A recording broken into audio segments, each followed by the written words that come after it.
Good evening everyone. আজকে Sunday, তো আজকে সানডে সন্ধেবেলা হাজব্যান্ড আমরা সবাই মিলে একটু ঘুরতে গিয়েছিলাম। তো বেরোলাম, রাস্তা দিয়ে যাচ্ছি, বাইকে করেই ঘুরতে গেছি।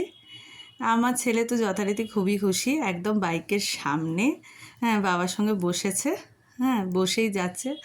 ও মোট আমার সঙ্গে বসবে না, এখন একটু বড় হয়েছে তো ওই জন্য একটু সামনেই বসবে। তো এসে গেছি, কোথায় যাব ভেবে ভেবে আমরা গেছি একটু স্টেশনে ঘুরতে। স্টেশনে ট্রেনগুলো যায় তো, আর ছেলে ওগুলোকে দেখে খুবই এনজয় করে। ট্রেন যাচ্ছে, অনেক ট্রেন কীভাবে যাচ্ছে, কি ট্রেন যাচ্ছে, এগুলো দেখে খুব এনজয় করে।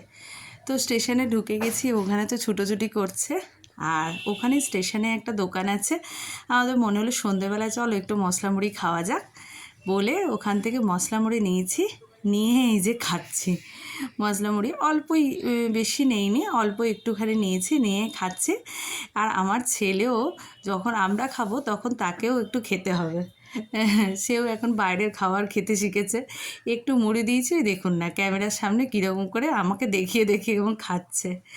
দুজনে বসেছি, বেশ ভালোই এনজয় করলাম সেদিন। আর ছেলে দেখুন কী খুশি, ও যদি একটু বাইরে বেরোতে পারে ও ভীষণ খুশি হয়, শুধু বাইরে ঘুরতে নিয়ে চলো।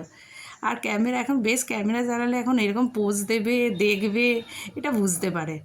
আর ওখানে দেখুন না, এই যে জুতো, নতুন জামা পরেছে, জুতো পরেছে। আর দেখুন এই যে এইখানে যত কাদা আছে জুতোতে সব কাদা লাগিয়েছে, খুব